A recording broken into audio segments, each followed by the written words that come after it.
What's up, everybody? This is Dale from the Talking Hat Show 2.0. I'm running upward, as I always say. I'm joining y'all here this afternoon. Going to talk about the Warriors and Celtics game from last night, get into what's going on in that series, where I think things are going to go.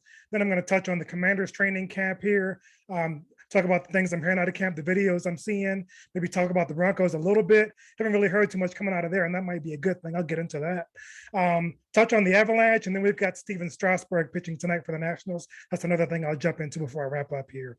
But I'm going to start things off, as I said, talking about the Warriors and Celtics series. That's 2-1 Celtics right now. The Warriors, I picked them in the beginning. I've gone on the record. I thought it would be a sweep. I'm a little disappointed with the way things are playing out. I don't really have a rooting interest in the series as far as the teams go, but I root for Steph, and I wanted him to add a ring here to kind of cement his legacy. I have him as like a top 5 player of all time, and I thought getting a ring here would pretty much put an end to whether or not that's even an argument. But they're kind of struggling here to get things going in the series. There's still a long way to go. They've still got a lot of time to make up some ground here. But what I've been disappointed by, really, first and foremost, is Draymond Green and his antics. You as a player, he's always been kind of boisterous and loud, definitely aggressive on both ends of the court. He's kind of the engine that makes that whole offense go. And the defense too, he's won Defensive Player of the Year. But on offense, he sets those screens. He brings the ball up the court. He puts the ball where it needs to be for Steph and Clay to make big shots. But as a player, when you get older and your play starts to decline, you kind of start to get a little bit, you chirp a little louder to kind of mask those deficiencies. He's definitely gotten older and gotten slower. His numbers from the last game are very disappointing. And that's kind of the reason they lost that game. I know, again, in the beginning, I said that I picked Golden State because I thought they were deep. I thought they're relentless on offense. They come at you and they never stop. Even when they go to the bench, those guys keep scoring too. But in this series, the converse has kind of been true. Boston has been the team that has been coming at them nonstop, relentless, really on both sides of the court. Defensive end, you've got Marcus Smart, the Defensive Player of the Year this year, really leading the charge on the defensive end. He's played very well when matched up against Steph, held Steph's numbers down. I think in the series, Steph is averaging against Marcus Smart, I think only 12 points. There's some stat I saw like that today. The numbers are really impressive there. So they're getting the job done as a team on both sides of the court. Tatum has been relentless. Jaylen Brown is holding up his end of the bargain. Marcus Smart knocking down big open shots. Even Horford chipping in here and there. Robert Williams he played a key role last game. So, they're just bringing it, man. I'm not giving up on the Warriors yet. I think like I said, there's still a long way to go. I expect them to come out and even this series in the next game there, and then probably go back home and take that one too. I wouldn't mind seeing this one go 7 at this point. It's entertaining. No game has been a blowout. The Celtics kind of took charge and went up big, and then the Warriors came back in the third quarter there last night. But I like what I'm seeing out of the series. It's highly entertaining, high level basketball, and I like seeing Jason Tatum's ascent here. I said on previous shows that I was wondering what was taking it so long for it to click for him, but he's really tapped into that whole Mamba mentality thing and his idolization of Kobe, and just he's backing that up. His play is speaking for itself. He's taking it to another level. I'm hoping it stays at that level going into next season. This is a second half and playoff thing this season. I hope it's a full season thing next year. I want to see where his game can go. I want to see where he can lead the team as a true leader at this point. Nobody can question that. He's stepping up to the test here and getting it done. I want to see Golden State's bench perform better. I want to see them get a better defensive strategy. Boston was kind of taking them apart at the rim. So you got to get better play out of the center position. People have saying they need to bring Wiseman back. Probably not smart. I'm sure he's not ready. But they need more out of Looney. Even Draymond on that end, they need more out of him. They need his numbers to be better. You got to have Jordan Poole step up. He hasn't been what he was in the regular season here in this series. So they need more out of him there, definitely. I won't even say it's getting to him because he's the kind of player, he's the wild card. The moment's not going to be too big for him. He just has to step up. So like I said, I expect it. I expect the series to be 2-2, and then I want to see 7. And I'm sticking with my pick of the Warriors there. I think they're going to get it done and close it out for that ring. But again, not having a rooting interest, if the Celtics get it done, I like Jason Tatum. I'll be happy for him to get a ring. And again, see where he can go. He's 24 years old. See if he can string something together here. That'd be great to see. But yeah, so just looking forward to see how the season, the series plays out. And so we'll see how that goes. But yeah, switching gears here, I'm going to get into the Commanders and what I've been hearing about their training camp or their mini camp, mandatory mini camp here, and how that's going. And I want to caution the fans because there's been a lot of smoke about Carson Wentz and how good he's looking there, playing against the second teamers and even guys who won't be on the roster come regular season. And I've been following Carson Wentz since he was drafted. Even in college a little bit at North Dakota State, put up some big numbers. And I had high expectations for him. It was him and Goff. I thought the Eagles, lucked into the right pick there with Wentz. I thought he'd be a superstar. I thought he'd still be there. And he's that guy, he's big, strong arm, tantalizing talent. And the Commanders fans having to deal with Heineke last season and the lack of arm strength, getting a big, strong armed guy in there. You have high hopes when you see stuff like that. But I want to caution the fan base because, again, I've been following him. His off seasons always look like this. He always looked fantastic in practice. And when you've got that skill set, you're going to.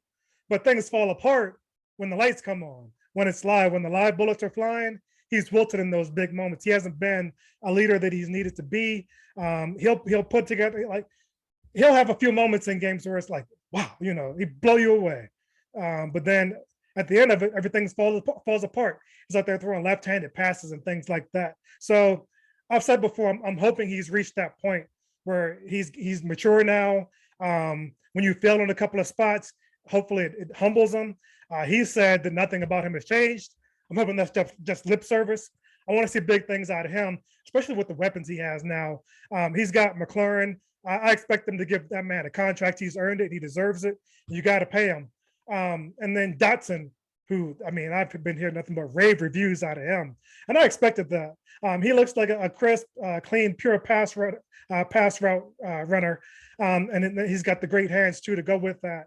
So Curtis Samuel, I'm hearing, he's dealing with some injury concerns here early already. My former co-host, he was expecting big things out of him. I don't think they should expect anything out of him.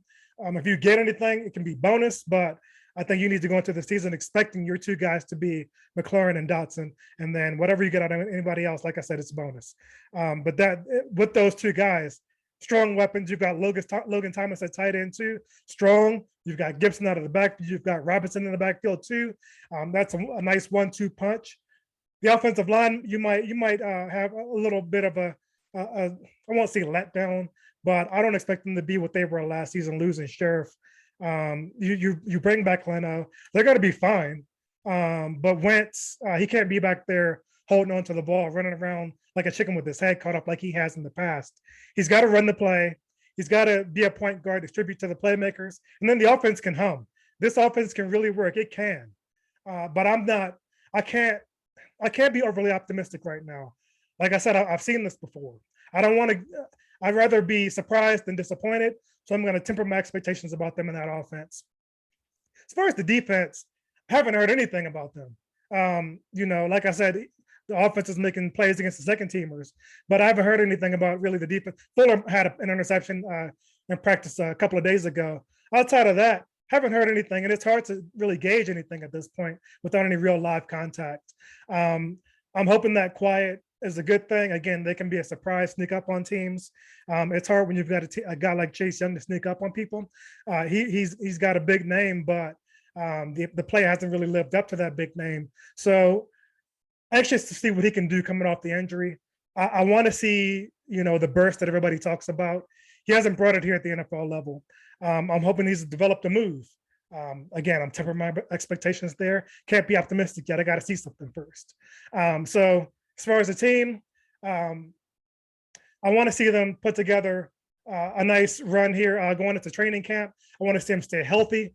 I want to see some nice aggression out of the coaching staff, and not just on Twitter, actually on the field. So yeah, that's a nod to Jack Del Rio and the beef he's been getting into this week. I'm not going to go down that road. Everybody has their own political leanings. You say something, it'll upset half the country. So I've got my own opinions and thoughts. I might have put a couple of them out there on Twitter, but I'm going to leave that stuff for the internet and the keyboard warriors. Y'all can battle that out and take that wherever you want to go with it. But yeah, I'm going to wrap things up with the Commanders there. Switching gears into, like I said, touch on the Broncos real quick. The offense, the videos I've been seeing with Russ and the receivers, they appear to have the chemistry already, and no surprise because they've been working together before these mini camps. They've all been working together on the side doing their own thing, so the chemistry is going to be there. When you put in that work, it's going to show up on the field. And then again, on the defensive side, no word out of that. Again, you can't tell anything at this point. But surprisingly enough, on the Broncos front, with everybody else in their mini camps, everybody's talking about everything. It's been quiet here, and I like that. I don't need the mini camp hype. I expect them to be a great team. I expect them to win a division. That's my pick. I've got a little bit of money on them, a little bit of bet for them to go ahead and win the whole thing. They're going to be a great team. They've got a new owner here. It's going to be Walmart Field at Mile High at some point. But the Waltons have taken over the Walton Group. They're talking about building a new stadium. I hope they don't go down that road. If they reach out to the taxpayers for funding, we're not having that. They're rich enough where they can fund their own stadium. But I'd rather the location of the current stadium is great. Rather than just go ahead and renovate and keep it there. But they said that's the number one priority. So we should have some answers on that soon, as far as where they're going to go on that. But a new ownership group, we finally got our owner in place. The dude has money, so hopefully he spends it to keep the team, first of all, together, keep the coaching staff together and in place, and just keep building on what they've already got. You got Russell Wilson in the building, so I mean that's a nice thing to step into there, and expecting big things out of the team this season and going forward. So looking forward to all of that. Switching gears to my Nats. Finally, something to talk about, something to watch. You've got Steven Strasburg pitching his first game in about a year tonight. That for me, that's must-see TV. I was there his first start against the Pirates when he struck out 14. I've always been a fan of him, despite the injuries and despite kind of an aloof attitude towards the fans and media at points. Still a fan, still a big fan, still looking forward to seeing him tonight. I'm expecting big things. I expect him to go about 6, and hopefully they can get a win. They might be thinking about next season and draft picks at this point, but that's still my team at heart. I still want to see him win. Definitely want to see him succeed and stay healthy. And if he can do that throughout this season and they build towards next season with the young staff, they got Josiah Gray. He can be good going into next year, and then keep building. Yeah, expecting big things for Strauss tonight. So I'm looking forward to that. I'll be watching, definitely. But lastly, before I wrap up here, I want to shout out the Avalanche again. They're still waiting for their opponent between the Rangers and Lightning. I picked the Rangers last show. The Lightning even up the series since then. It's 2-2 going into tonight. I'd rather see the Rangers. They don't have that Stanley Cup experience. The Lightning, they'd be going for a three-peat if we end up facing them. So definitely don't want that. They might not be the stronger team at this point. I don't know what the metrics would say about them right now, but I don't care about any of that. A team coming off back-to-back Stanley Cup wins, I don't want to face them. I'm not scared of them. I think we beat them, but I think they have the experience to at least put a couple on the board in the series. And when you face a team like the Rangers, I think that could be a clean sweep. The Avs definitely have the talent, they have the coaching, everything's in place for them to go ahead and get this cup victory. So again, we'll be going downtown to Ball Arena for a couple of the watch parties, and then looking forward to the parade. Put my vacation plans on hold, got all this stuff in place, all the plans in place to get that done. So no jinxes, they're good enough to get it done, and I'm counting on them and rooting for them all the way. Avs all the way. Again, so I'm going to wrap up the show here. Please like, subscribe, follow, support. At DC Tour Roar is my Twitter. At the Talking Hats is the show Twitter. Yeah, go ahead and hit me up if y'all want to jump on the show with me at any point. Anytime, you're always welcome. And thank y'all for joining me. And that's it for today. Peace out.